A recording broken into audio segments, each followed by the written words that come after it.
કડીની પેટા ચૂંટણી માટે કોંગ્રેસના ઉમેદવારે ફોર્મ ભર્યું છે। કોંગ્રેસના રમેશ ચાવડાએ રેલી યોજીને ઉમેદવારી નોંધાવી। રમેશ ચાવડાની સાથે કોંગ્રેસના આગેવાનોએ હાજરી આપી। ભાજપના રાજેન્દ્ર ચાવડા પણ થોડી જ વારમાં ફોર્મ ભરશે। તો કડીમાં જામશે હવે ખરાખરીનો જંગ। કડીમાં ભાજપના રાજેન્દ્ર ચાવડા સામે કોંગ્રેસના રમેશ ચાવડા મેદાને છે, એટલે કે ચાવડા વર્સિસ ચાવડાનો જંગ અહીંયા જોવા મળી શકે છે। બંને વચ્ચે ખરાખરીનો જંગ જામશે।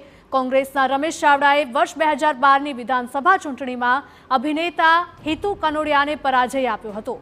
જો કે વર્ષ 2017ની ચૂંટણીમાં તેઓ કરસન સોલંકી સામે હારી ગયા હતા, તો તેમની સામે ભાજપના રાજેન્દ્ર ચાવડા મેદાને છે।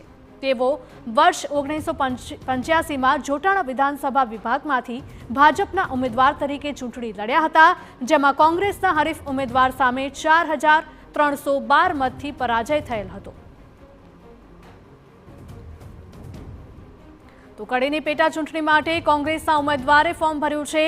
કોંગ્રેસના રમેશ ચાવડાએ રેલી યોજીને ઉમેદવારી નોંધાવી છે। રમેશ ચાવડાની સાથે કોંગ્રેસના આગેવાનોએ પણ હાજરી આપી હતી। તો ભાજપના રાજેન્દ્ર ચાવડા પણ થોડી જ વારમાં ફોર્મ ભરશે। તો કડીમાં જામશે હવે ખરાખરીનો જંગ। ભાજપ માટે તો હું લગભગ 1981થી ભાજપમાં જોઈન થયો અને વિવિધ હોદ્દા જિલ્લાના મેં ભોગવ્યા છે, તાલુકાના પણ ભોગવ્યા છે, તાલુકા પંચાયતનો ડેલિગેટ પણ રહી ચૂક્યો છું। 2011થી 2017 સુધી ગુજરાત એસસી ડેવલપમેન્ટ કોર્પોરેશનનો ડિરેક્ટર પણ રહી ચૂક્યો છું અને હાલમાં પાર્ટીમાં ગુજરાત પ્રદેશ અનુસૂચિત જાતિ મોરચાનો આમંત્રિત કારોબારી સભ્ય પણ છું। જે વિકાસના કામો અધૂરા છે એને અમે પૂરા કરવાનો પૂરેપૂરો પ્રયત્ન કરીશું અને ન્યાય આપીશું। મુદ્દા તો અહીંયા ખૂબ છે। અહીંયા સરકારી નોકરી તો ઠીક છે, પણ પ્રાઇવેટ નોકરીઓમાં પણ ફેક્ટરીઓને બધું બંધ થતું જાય છે।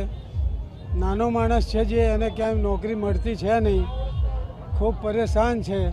નોકરીઓ નહીં મળવાના કારણે બેન દીકરીઓ ઘરમાં ઘર ચલાવવાના પૈસા નહીં હોવાના કારણે અમુક નરાધમો એમનો ખોટો પેલી એ કરીને, એટલે આ બધું ના થાય, લોકોને નોકરી મળે। હમણાં તાજેતરમાં પણ અમારે અહીંયા લારીવાળા ગલ્લાવાળાઓને 1.5 મહિના સુધી લારીઓ બંધ કરાવી દીધી। ખાવાનું રોજ લઈને જે ખાતા હોય લારીઓવાળા, એ બિચારા રોડ ઉપર આવી ગયા।